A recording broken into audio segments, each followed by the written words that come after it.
jo baraba guhera no munsi ahubwo barinjira kuri journée ya 25 burya iminsi iragiye 25 habasigaye journée 13 habasigaye journée 13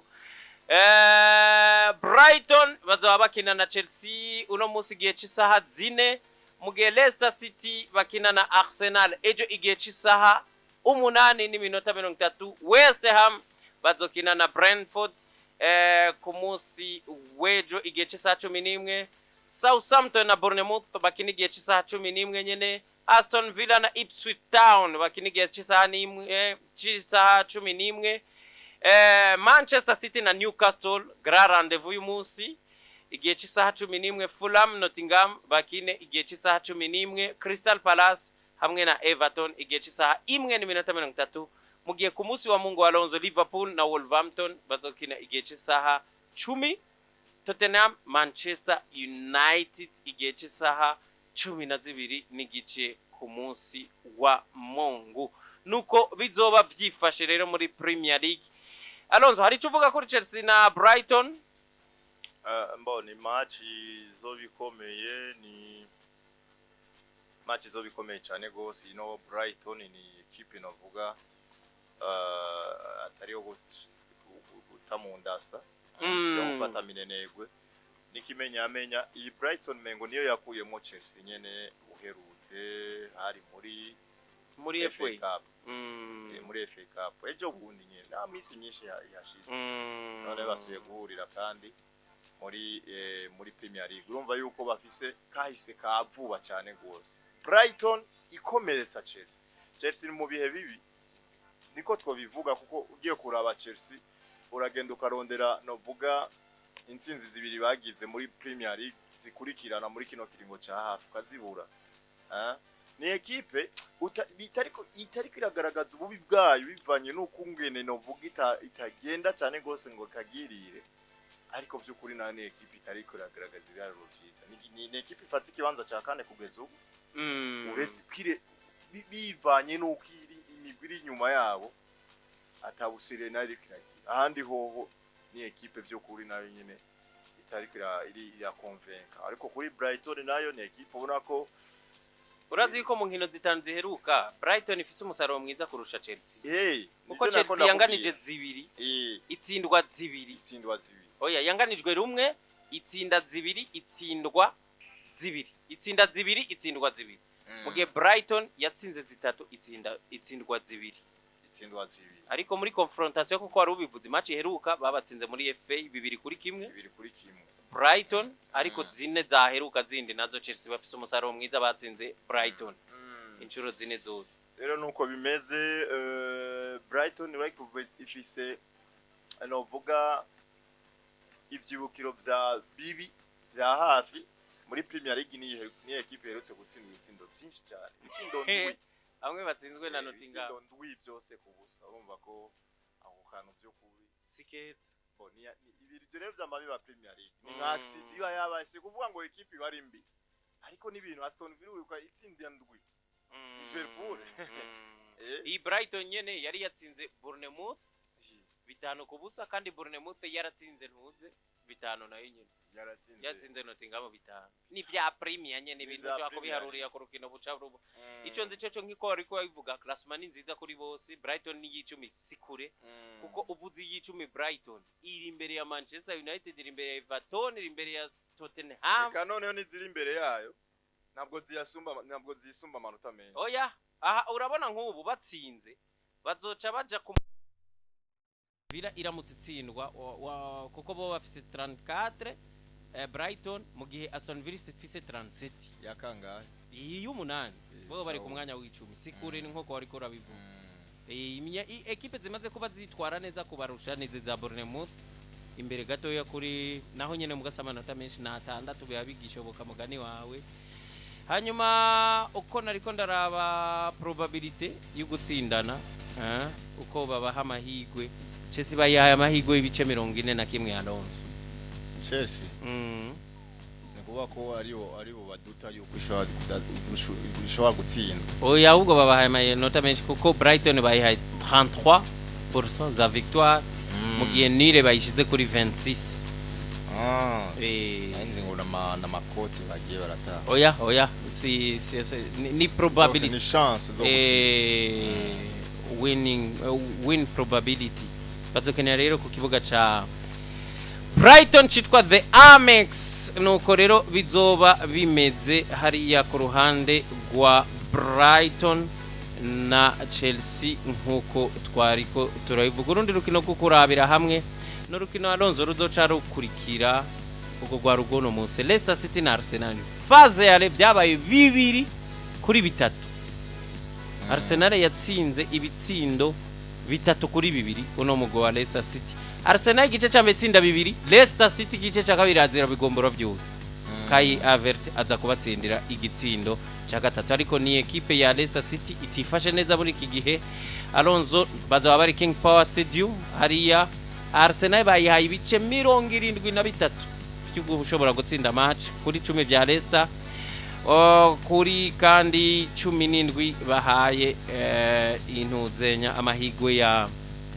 yo kunganya ino migwe ya Alonso umwe n'uwa kabiri ubundi n'uwa 18 uri muri zone rouge ico wovuga kuri no rukino rugiye guhuza Arsenal na Leicester ni giki Arsenal ni match igiye gukina ta musatirizi novuga bari bamaze imisi bagira ko yarasigaye witwa Kai Ega ni babiri na Martinelli nubwo atari umuhataka nimero 9 nawe ntahari nawe nazo urumva no rugombo rudasanzwe urumva kubura abakinyi nabo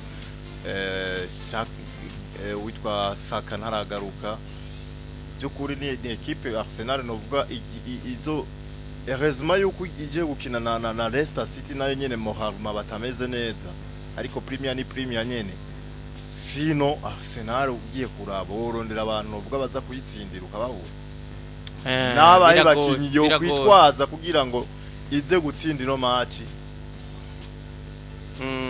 ku buryo bugaragara ntabwo uretse yuko ari equipe nyene itembereza umupira yubaka urukino equipe mwene izo nazo umwanya n'umwanya ziragutsinda nibwo atabataka ibifise rero turindira kuraba ubuhinga bwa Arteta mbega Arteta afise yihe mikenyuro yindi kugeza ubu rero niho ubonera umumenyereza hano niho ubonera umutoza nitwabona asohotse neza novuga muri bino bibazo ni ibintu navyo bitagaragara ushobora kuvuga ngo niho ubonera umumenyereza mugabo azokora iki azoja mu kibuga vy'ikinira Petetre novuga arafise abakinyi biwe ikintu gisanzwe yavunikishije afise abahe dukoreshe logique natwe bwe buriya tuba tubibona uyu n'umumenyereza Trossard asigaranye mbwira ubundi Raheem Sterling sivyo nta wundi kuko nwanere buriya sumu ataka mugara arashobora kwakina urumva ngaho no guhera ko gufundikanya ikibazo ca mbere Arteta Alonso yarasanzwe ari umumenyereza abantu babona yuko nigiye bakwiye bose akwiye umuhataka arenze bari wa muhataka aza akagwanira ibitsindo na ba Mohamed Salah classement y'ibitsindo dukuvuga Arsenal uri equipe umaze umwaka ugira gatatu uriko ku gikombe muga muri iyo myaka itatu ntaho twigeze twibona uri omwe ufise umuhataka agufasha gutwara igikombe go haye ibitsindo bikwiye bigaragara ubwa mbere kuri classement y'abitere ku buryo saison ihera tukavuga ngo Haaland yafise 28 Salah yarafise 25 ariko na Kai Havertz yarafise 23 ivyo ntibibaho kwa Arsenal ico naco ni kibazo bakavuga rero ati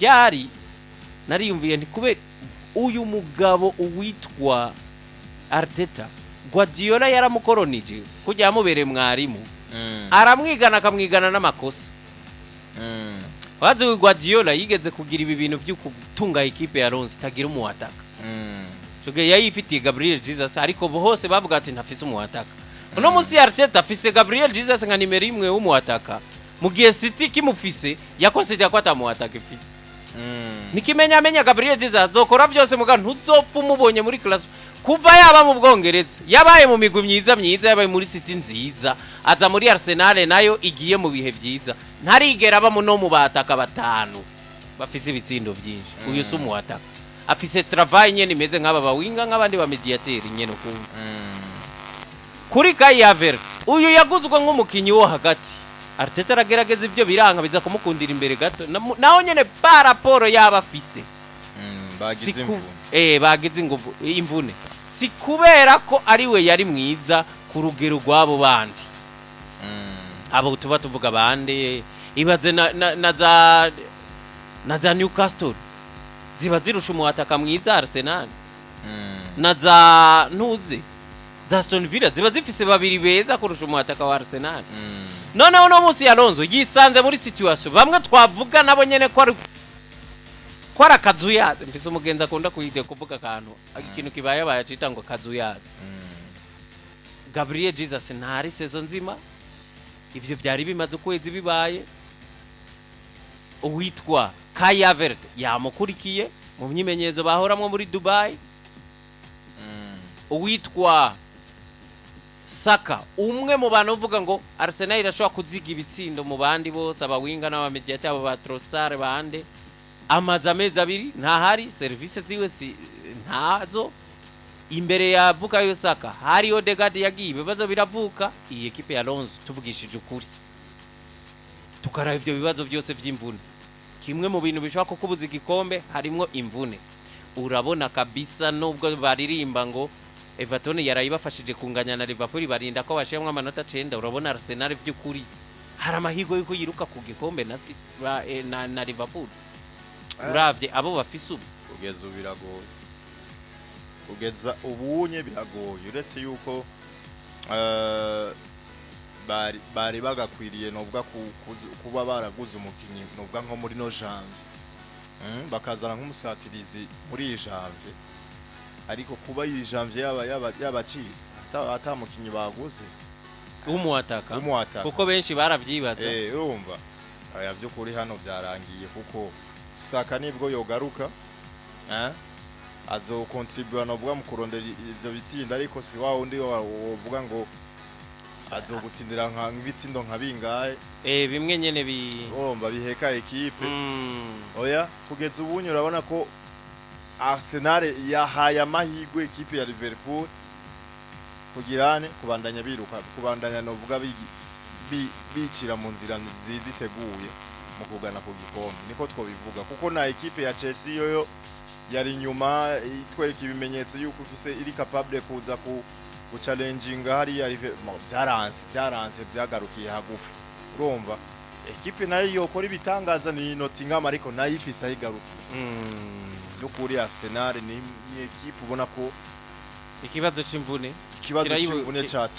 cyatumye haba favor kuri Liverpool kubandanya no kuba itwara kuko Liverpool tuvuga nibwo yogira izo mvune biragoye cyane gose yuko ico cago cyuko Liverpool yovunikisha abasatirizi bagera kuri batanu ifise beza kuko abasatirizi Liverpool ifise batanu bari capable gukina ku nimero 9 barahari kandi bagatanga umusaruro Diego Jota Luis Diaz Darwin Nunez Cody Gakpo ukazana ba Mosala abo bose niyo boba bagiye bose Mosala yohakina hajya kandi miri korase yiwe yibitsindo nayitandukanye no mukinyakina kuri 9 yuzu urumva na million nziza hari yanye iri capable yo kuduga niyo mipira Liverpool ihagaze neza kubuza ico cago c'imvune nico ishikira iki rero nico Arsenal yabuze kugwiza abo bakinyi dokarite beza ku ruhande rw'imbere bashobora kubandanya baheka equipe mu gihe aba bandi novuga bameze neza bo bagize ico kibazo bazokina ejo igihe cy'isaha 11 kuwa kabiri bari bakinya na Real Madrid bayakiriye nejo bazaba bari muhira bazokina na Newcastle abo mvuga sabandi Alonso ni Manchester City kuva kwa Real Madrid wakiriye muhira si souvenir nziza Etihad Stadium ejura akira Newcastle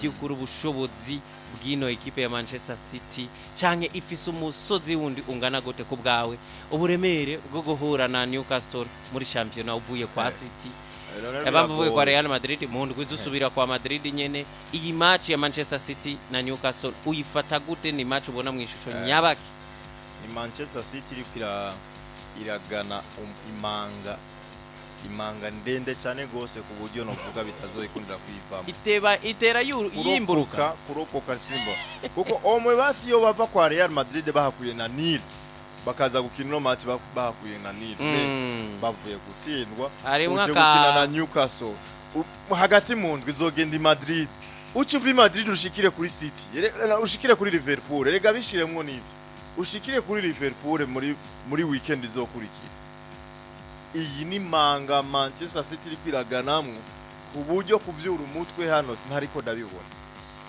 ku bibazo yifitiye turiko turabibona cyangwa biriko biragaragara biragoye cyane gose amweke batweretse ibitangaza ariko ivyo bitangaza tutabonye ku zindi match novuga ziheze nizo twiteze novuga ubunye muri kino kiringo barakomerewe cyane iri mu bibazo no nta uyobewe iyo bavuye Alonso musaruro mubi mugani wawe Jesse nayo bwabone equipe yabaye nziza ku rwego rwa City ijyanyuma yabibaye mwo vyiza igatwara igikombe ca championnat kigira kane ariko bobo bakarindimuka kuri urugwego bakaba babi kuri urugwego ntaho nayo bwabibona equipe yobi yeruka gutwara igikombe cari cyo cyose igaciba mbi kuri urugwego rwa City ku isi ntaho nayo bwabibona naho nayo bwabibone kabisa rero hano Alonso probabilité de victoire bahaye City jenga hariyo mbona City bayihaye amahirwe umve rero abantu ba pronostic ibintu ngene batangaje baya 50% y'amahirwe ya victoire 27% Newcastle 23% y'ukunganya bano n'abantu banganije no muri match yale igitsindo kimwe ku kindi urazi byo bafatiyeko bafatiye yuko nibwo City iri muri ivyo bibazo nubundi ni ya equipe novuga bivanye n'amateka yabo bivanye novuga n'ivyo bandikishije hari yanye ishobora kuzigakinira kuri iryo zina donc cya gitinyiro c'izina nyene kigumaho mu kirundi ciza bavyita igikanganyoni hari uburyo novuga warabaye igihangange cyane gose yivi abantu bakaguma bakubonamwo ya muri yashusho rero biragoye cyane gose yuko iyo shusho yawe igenda kagirira nabwo biba brisk magucyonye City nibwo novuga izo bizoshika novuga bizoshikikaza gukina na buri equipe hama buri iyo equipe akaba ariyo baha amahirwe bizobanza bifate novuga nk'imyaka nk'itatu urabona iri muri ibi bibazo hanyuma rero yo nyene nayo nako abo bantu nyene bazoheza babone ati bwa bundi turihenda cyane gose bya City byararangiye ariko kuri uno mwanya mutoye nk'ubu bunye muri no sezo biragoye City burya nibwo izokina na Liverpool uzobona yuko City amahirwe bazokwama bayayiha City ifise relation nziza y'ama match baheruka gukina mugana hucu usanga nyene hari match baharuye City tari bwaje muri bino bibazo hariyo match niriheruka City yarabatsinze muri FA muri itariki 16 kwezi kwa gatatu 2024 umva hari muri sezo iheze hanyuma City iraheruka kubatsinda muri championnat 3-2 itariki 13 z'ukwezi kwa mbere 2024 muri League Cup ariyo Carabao Newcastle yari yatsinze City inayikuramwo kimwe kubusa Manchester City nayo yaratsinze umugwa wa Newcastle igitsindo kimwe kubusa hari itariki 19 z'ukwezi k'umunani 2023 no kuvuga ama matches atanu Alonso baheruka gukina City yatsinze match zitatu banganya rumwe batsindwa rumwe mu gihe match zitanu baheruka gukina aba rero donc match zitanu ziheruka kuri City yatsinze zitatu muri championnat Newcastle nayo yatsinze zitatu batsindwa zibiri umva basa n'abantu bari bafise umusaruro umwe mu mamaci aheruka gukinwa nuko bizoba vyifashe rero kuri Manchester City Alonso muri Premier League ndabona ta yindi match yodusamaza cyane reka turabe no ya Tottenham na Manchester United ibihe bose bari mu bihe bibi donc nimigwi yahori barizwa ahantu heza rimwe na rimwe no muri Big Four bose ariko no munsi Alonso gitangaza kitwereka yuko bose bari mu migwi muri deuxième table ya champion kuva ku mugwa 11 kuduga Manchester United ya 13, Tottenham ya 10 na kangahe na gatandatu. Iyi match izoba ku munsi wa Mungu isaha 12 n'igice. Kuri papier ni match ikomeye, ariko en realite Alonso ni match imeze gute muri iki gihe? Ufatiye kuri iyo migwi ibiri yose nuko imeze no kuntu ihagaze kuri classement y'iki gihe. Bo muri kino gihe ntabwo navuga ntabwo novuga ari migwi irakora icyo yategereza gukora n'ikimenyamenya byayisubije inyuma yose barikura yivura neza yose hamwe inyuma hariya mu madeuxième tableau. Rero ni match ubona ko buri equipe yose ifise avantage yo gukora neza kuri iyo match kugira ngo omurasi ibirakijije ibyuwo munsi, donc ibintu byavuba ibintu by'ubunyene ibirabikije. Urumva kuri Tottenham Hotspur yo yiri mu yabirabize kuko no mumenyereza uriya mu perezida w'ino equipe yabizi neza yuko we atihanganira ko yari kabiri. Witwa Dani Levy ni umwe mu bantu ku kintu kijanye n'umusaruro wa equipe, nibyo ntabwo yagusaba ngo ugende umuronderera igikombe ariko byagenda bikaba bibi cyane gose gusumba ntiyakwihanganira. Tuzabamenyereza yirukanye no vuga mu buryo mwene ubwo onye. Urumva rero kuri Ange wewe postite ubona ko kakikwa kiri hajyanye ni kuvuga yuko ari kumbugita ari kurukarisha. Bon, amahigwe bavuga ko afise Alonso ni kubera abakinyagwaje nico kikimutunze. Ubu no musaruro agwaje abakinyi benshi igihe kinini cyane. Raba nawe abakinyagwaje. Guglielmo Vicario umunyegori nimero 1 aragwaye. Urumva agwaje aba defenseur nka Christian Romero uyu azogaruka itariki 17 urumva ejo arashobora kuba yagarutse agwaje Timo Werner nawe azogaruka lo 17 no munsi wa Manchester United. Mugaba mazigiye kinini bagwaye Romero namukubwiye Mickey Van de Ven abo bose n'aba defenseur. Dominique Solanke no mwataka yaramazigiye agwaye. Richardson nawe yarababaye agenda mu mvune. Radu Dragusin nawe nyene yaramaze igihe ababaye. Aha rero jewe ndiko ndaraba mbona umengo hanagarutse n'abandi benshi kuko mu minsi heze hari hagwaye nimero 1 mwigori na nimero 2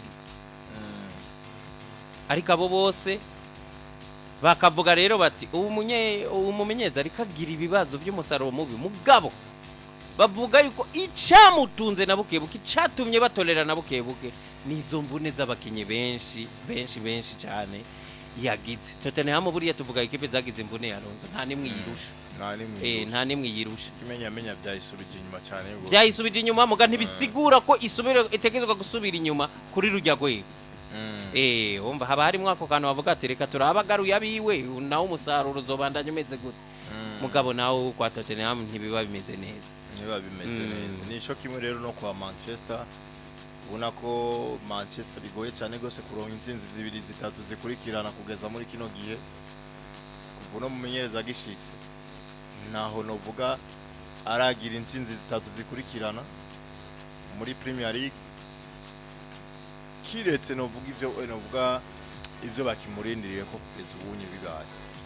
Urumva rero ni match ubona ko nawe nyene ata kintu kinini cyane gose arayaga n'abakinyi ubona ko batanguye no kugenda bidogera mu matama yuko imikinire yiwe batariko barayitaho.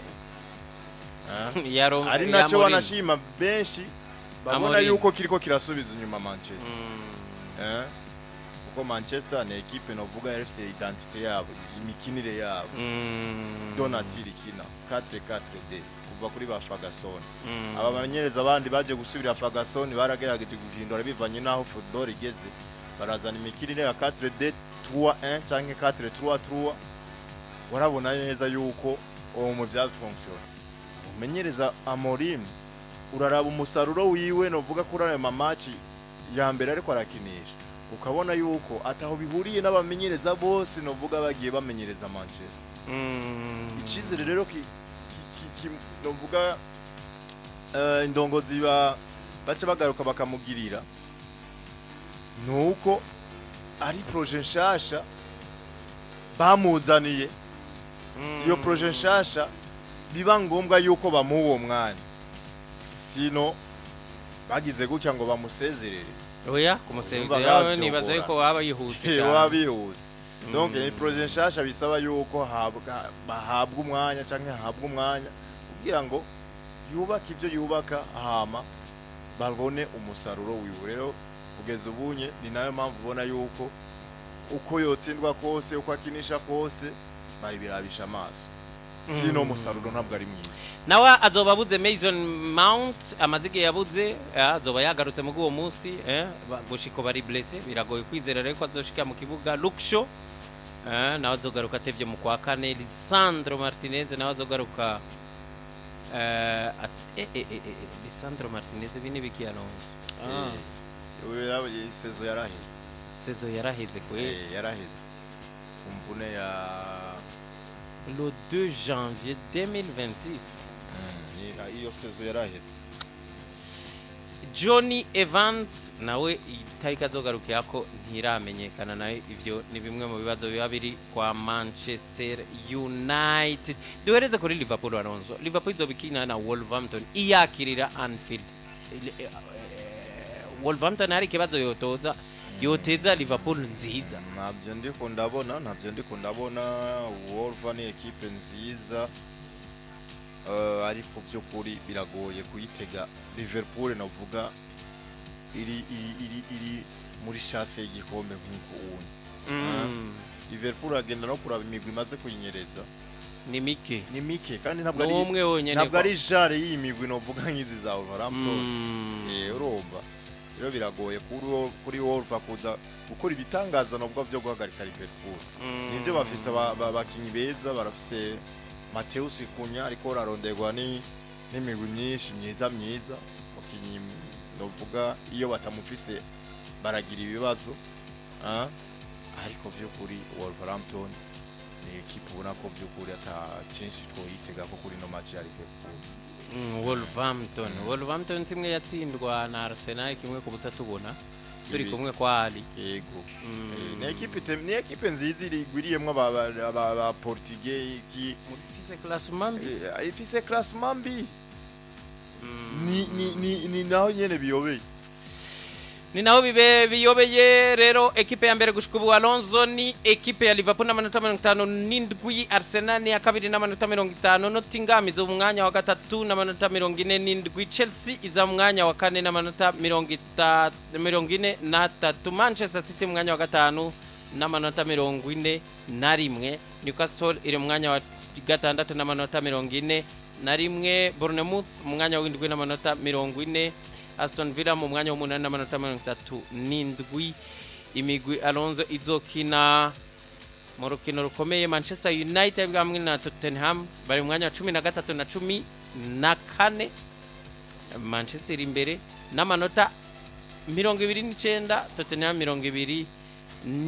Imigwi merewe nabi kurusha ni Leicester City izokina na Arsenal.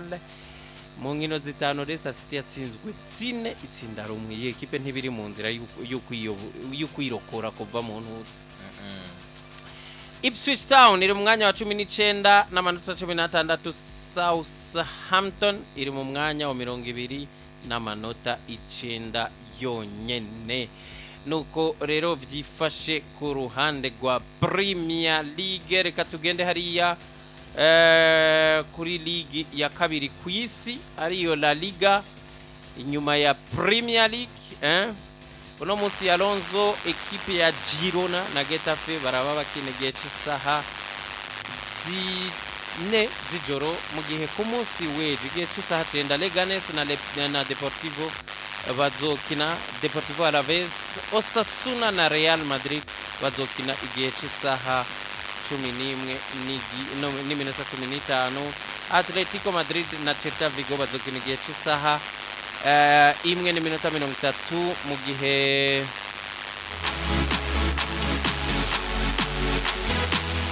mugihe Villarreal na Valence bazokina ku munsi w'ejo igihe cy'isaha 4 Espanyol na Barcelona bakine na Atletico Bilbao ku munsi wa Mungu igihe cy'isaha 9 Valladolid na FC Sevilla bakine kuwa Mungu igihe cy'isaha 10:15 Mallorca na Las Palmas bakine kuwa Mungu igihe cy'isaha 1:30 Real Betis na Real Sociedad bazokina ku munsi wa Mungu igihe cy'isaha 4 Barcelona na Rayo Vallecano bakine igihe cy'isaha 4 ku munsi wa mbere. Alonso nibo bazohereza ino journée. Reka ndakwibarize kuri Osasuna na Real Madrid. Osasuna siyo kwamishije na Barca muri 2025 niyo yonyene imaze kugira gukoza yeshike Barcelona.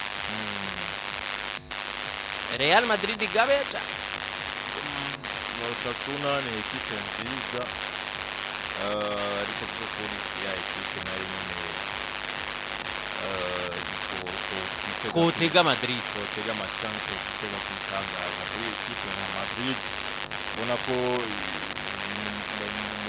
mamohara yayo yari gutsinda City. Real Madrid irabona yuko batangwe kuyitera igitutu n'ubwo bari nyuma yabo Atletico Madrid, Barca ziri ngaho hafi. Ni ekipe ibona yuko mu gihe cyose yonyerera gato yo bayatse kiriya kibanza, kandi kugeza aho champion igeze iyo umuntu akwatse kibanza biragoye cyane gose yuko woze ukakimukuramo, kandi ko izi ni za mu Madrid decisive kuma ekipe yose no bwa bari korara, kuko ni match 10 na zibiri gukibonye na zitatu mwirukankana, hama uitwaye neza utanyereye akaca twari kombe. Rero kuri Real Madrid kunyerera kuri Osasuna ni ibintu bishoboka, baheruka kunyera kwa Atletico Madrid ni ibintu bishoboka, ariko ni ibintu no kwanza banyereye ntibanyereye kabiri buri inde Real Madrid oya banyereye kuri Atletico Madrid mugurumva buhoho boba batumye baba ba gatatu. Yego birashoboka batsinzwe na Osasuna bari abakeba bagatsinda bose yaba Atletico yaba Barca buca babajimbira buca babajimbira. Kuko Madrid bafise probabilité yo gutsinda y'ibice 60, Osasuna 18, 20, 22% ya match nil. Gusa nyene El Sadar ku kibuga ca Getafe nico bambe ca Osasuna nico kibuga bazokinirako. Real Madrid ya mbere izobikina rero na Osasuna y'icenda. Alonso urumva yuko ibintu bizoba bimeze neza cyane. Reka tugende hariya ku rukino nago FC Barcelona bazoba bafise. Reka tusubire ku rukino FC Barcelona bazoba bafise. Bo bazokina ku munsi wa mbere, nta pressure Champions League bafise. Niyo mpamvu nibaza ko babashize kure gato ya Alonso bacaswa bakicara bakaruhuka. Barcelona rero bazoba bakina na Rayo Vallecano. Rayo ari ubwo bufitiye Barcelona cyane ko biri muhira. Rayo Vallecano n'ubundi ni ekipe nivyo irazika ikagura cyane gose no migwi, ko ndibuka match ya Rayo Vallecano na Real Madrid yari match banganyije, yari match ikomeye cyane gose. Iheruka pana na Barca ahubwo na Real Madrid. Okay. Ngombwa ko Rayo Vallecano ari ya ekipe n'ubundi igora cyane gose no migwi, ariko Barca nayo ahigeze ubunyi iri ku mwanya wa gatandatu. Ni ekipe nziza. Rayo Vallecano ni ekipe nziza, ariko Barca jewe amakenga hari muhungu ino Barcelona itsindi bitsindo 5, 6, 7 itsindi bitsindo 4 bibaye bike bitatu. Muri Barca jenda itinya cyane. Ni bari yakumbure sinzi bibi, ariko ino Barca ntiba mu rukino idatsinze 3-4. Match yale babatsinze 2-1 match yale Barca itsinda 2-1. Yego umva Barca umva ko bari kare ku kibuga ca Rayo. Iyi match ni 4, ariko ikigutangaza nuko mu nkino zitano zabahuje Barca yabatsinze 2, Rayo batsinda 1 banganya 2. Urumva ko atari ekipe yitwaye na kabanganye karabanganye mu gusa kuri no Barca. Iyi Barcelona fire muri kino gihe ino Barca biragoye cyane gose kuyishira imbere y'imigwi ari wose ko yaramaze Barca yitega Real Madrid gahitsinda bine uti rero kagize imana kagatsindwa gusa ntigatsindwe nabi kazawa gatombo bike ni bine bine iriya balondo nabonye batanga kuririmba ba Rafinha so habitahi Barcelona nkuko bavuga iriya Barcelona y'iki gihe biragoye rero kuvyerekeye mbona ko ari equipe iri complete cyane gose guhera no vuga twirengagije no vuga defense yabo nayo nini tsindika iri ipermete biti guhera muri miliye uduga mbambona yuko ari equipe bari batandatu babo b'imbere bari capable yo kukubonamwo bine n'imiburiburi canke bitatu irumba equipe nziza Barca ya probability yo gutsinda ku bice 80 urabe ingene Tiaverezo kuvuga ivyo byose Reyo bayibihice 8 vyonyene mu gihe Nile bayishira ku bice 12 bishobora kuva muri runo rukino mu nkino zitanu Barca heruka gukina banganije rimwe batsinda zine muri championnat Reyo batsinze zitatu banganya rumwe batsindwa rumwe umva ko atari equipe mbi cyane ni equipe ya Barcelona bategezwa kuja gukina nayo rero badashize agati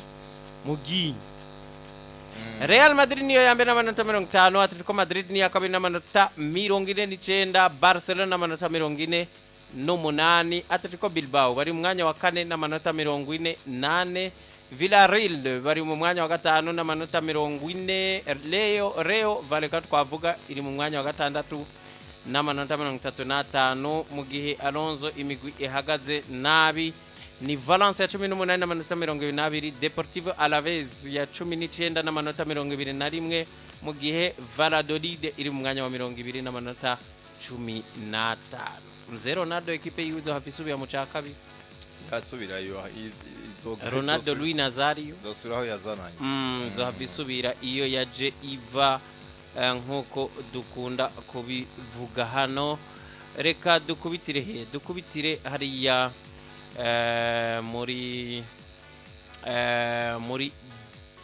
Bundesliga canke muri Ligue 1 reka turabe aho twohera duhere muri Ligue 1 Alonso uno musi Brest baba bakina na Auxerre igihe cy'isaha 6:40 ndakunda forma y'abafaransa yo guha avantage equipe zabo ziri mu Champions League utabona ko Brest ikinye uyu munsi kubera ko mu ndwi iza bazosobera bagatana mu mitwe nande burya bari ko bahura na Paris Saint-Germain Brest bakina no munsi na Auxerre Marseille na Saint-Etienne bazokina ejo igihe cy'isaha 12 Monaco Nantes igihe cy'isaha 2 Toulouse na Paris Saint-Germain bazokina ejo igihe cy'isaha 4:05 kwa Paris harimo akahengwe gatoya niyo mpamvu bayigije imbere ntibatinya kuyikinisha nko kwa gatandatu bazokina na Toulouse Montpellier na Lyon ku munsi wa Mungu igihe cy'isaha 10 Reims na Angers bazokina ku munsi wa Mungu igihe cy'isaha 12:15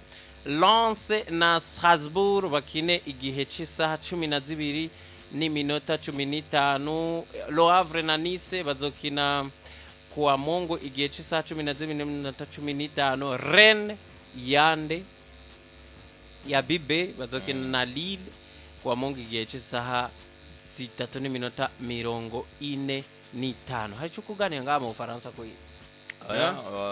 ntacyo uretse ko Paris Saint-Germain Toulouse ni Toulouse ubona ko ya 10 mu nkino zitano ntiyatsinze match nimwe cyawumva yanganije gatatu itsindwa kabiri umva ngaho ni umuporomoko niko no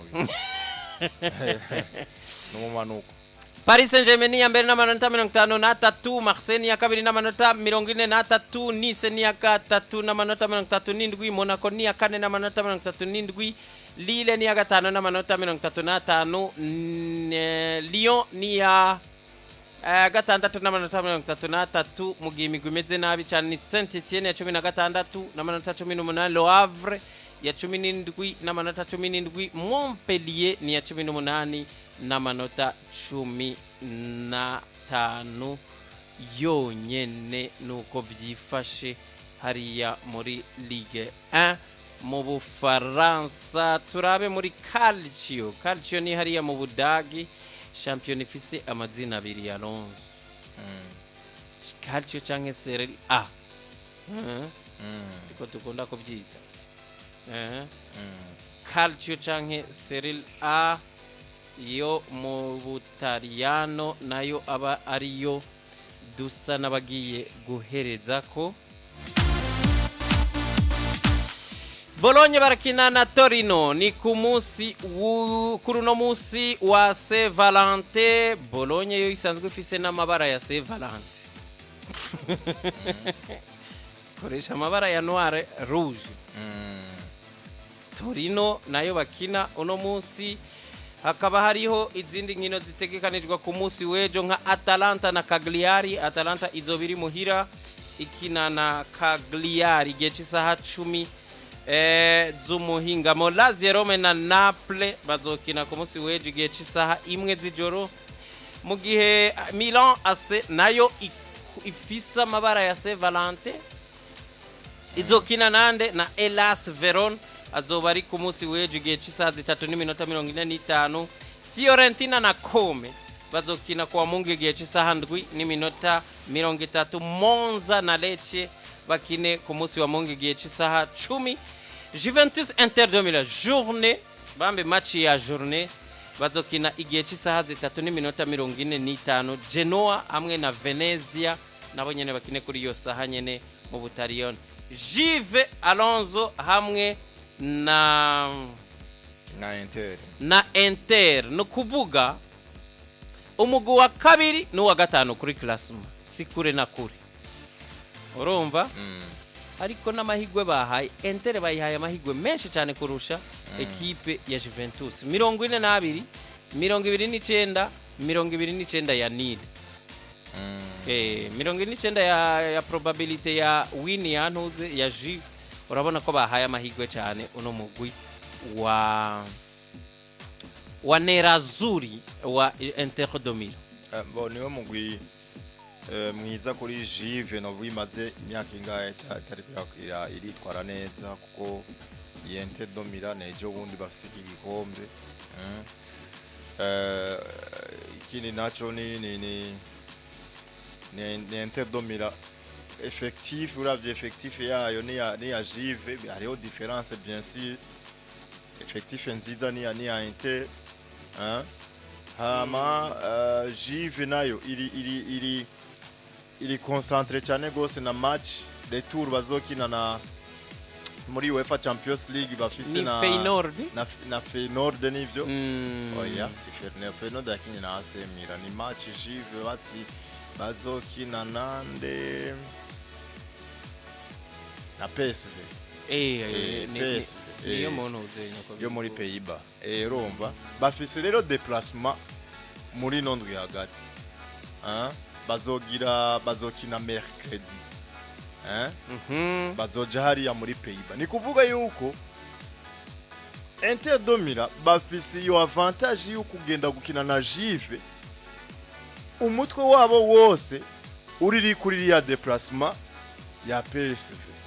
Ahubwo no buruhe kuko bo bamwe bakinye mercredi abandi baruhutse bakine weekend baswe bakine ku yindi mercredi abandi biraha amahigwe equipe ya Inter de Milan kumbure uza kunovuga kwitwara neza kuri no match, ariko sico bivuze kuko iyi ni migwi novuga iri professionnel bazi buryo novuga bajere izo nkino, ndetse wanashi bari habitiwe yo gukina match mwene izo onye, nabwo ari ubwa mbere bazoba bazikinye. Rero ahubwo no kurindira twabona ni match novuga ipresenta iriya ligue mu Butaliyano kuko nimwe mu classico yabo. Ni match bivuze ko ishobora ku bugiye cyose novuga izigumye cyane gose mu mpande zose. Bayita derby de l'Italie, niyo derby y'igihugu. Urumva habaho izo zanuze za Milan na Inter mugi bayikonsidera nka derby y'igihugu cyose. Bako ni match itaba yoroshe na gato. Ni match itaba yoroshe na buke kuri classement rero. Ekipe ya mbere mu Butaliyano, reka tubahe classement.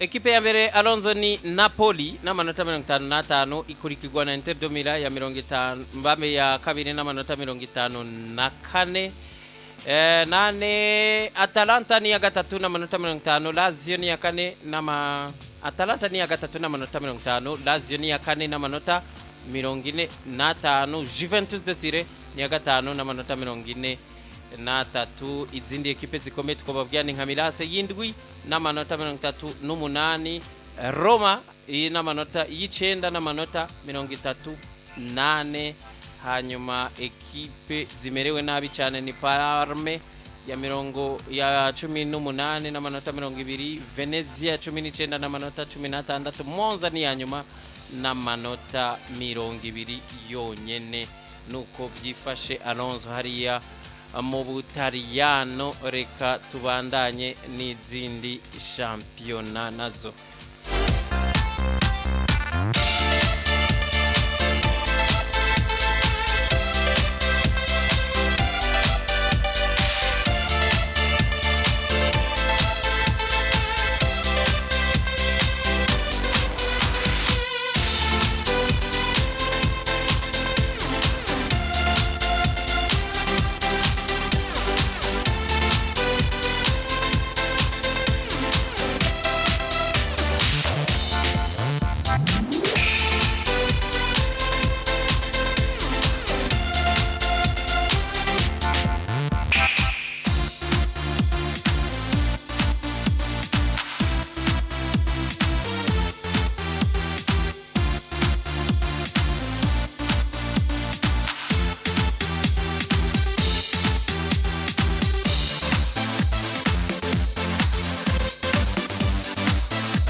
Tugeze muri Bundesliga naho Alonso bizoba bimeze gute muri weekend? Nuko turangirize muri Bundesliga ni guva kuri no munsi bazoba binjiye kuri Junigira 22 birumvikana aho bona ko rero hari urukino rumwe uno munsi saa 3:30 saa 3:30 z'ijoro Augsburg baza kwakira ekipe ya Leipzig. Augsburg kuri classement ndayibona mu kibanza ca 12, Leipzig nayo izoba yakiriwe iri mu kibanza ca 4. Ku munsi wejo ekipe ya Bochum ni ya 18 ya nyuma bazokwakira Borussia Dortmund igeze mu kibanza ca 11 kuri classement hazoba ari gihe cy'isaha 10:30. Izo saha nyene Stuttgart ni ya gatanu bazokwakira ekipe ya Wolfsburg ifata ikibanza c'icenda. Union Berlin bazoba bari muhira kuri kwamye ni ya 13 bazoba bari kubakira ekipe ya Borussia Mönchengladbach iri mu kibanza c'8. Ekipe ya St Pauli ya 14 izobira mu kayakira ekipe ya Fribourg iri mu kibanza ca 6. Ariko saa 10 nako isaha imwe z'ijoro 30 Bayer Leverkusen ni ya kabiri bazoba bakiriye Bayern Munchen. Afishe y'umunsi mibiri ya mbere Bayern Leverkusen noneho niyo basigaye baharura nka classicaire. Ubundi classicaire ba mu Budagi ni ekipe ya ntuzenya ya Dortmund na Bayern. Mugabo Leverkusen hamwe na Bayern batangoye considera nk'iyindi classicaire iba. Match ya mbere urayibuka baranganje biri kubindi yari match ikomeye cyane rwose yari Allianz Arena. Cette fois rero bazoba ku kibuga ca Bayer Leverkusen batamitwe na Bayern isaha 1:30 ku munsi wejo. Ku munsi w'Imana Werder Bremen ni ya 10 kugeza ubunye kuri classement bazokwakira ekipe ya Hoffenheim bari mu kibanza ca 15 azari gice saha 10:30 saha 12:30 Eintracht Frankfurt ni ya 13 bazoba ariko bakira ekipe ya Lucerne Kiel ya 17 ama isaha 2 n'igice ekipe ya Heidenheim ivuye gukora neza muri Europa League turaza kubigarukako bazoba bariko barakira ino ekipe ya Mayence kugeza ubu unye ibarizwa mu kibanza cindwi muri rusangi nuko muri championnat mu Budagi bizoba vyifashe.